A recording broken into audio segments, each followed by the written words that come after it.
విస్తరి ముందేసి పస్తులు పెట్టావే తీపి వస్తువు చుట్టూ తిరిగే ఈగను చేశావే సిగ్గేలేని మొగుడు కాలండాయ్ గుయ్ గుయ్ గుయ్ గుయ్ అంటూ మీదికి రాకుండా గంపెడి పిల్లలతో ఇంటిని నింపావే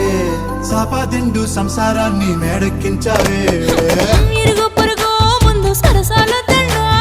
నాకెట్టి పడుకోరే కుక్కలాగా మీ వాళ్ళు ఏం చేస్తాం ఎక్కేస్తాం ఇట్టాగే డాబాలు పెళ్ళయి సన్నాళ్ళే అయినా కానీ మాస్తారు తగ్గేదే లేదంటూ నా కొంగనికే పడుతుంటారు హే గోదారి గట్టు మీద రామసలకావే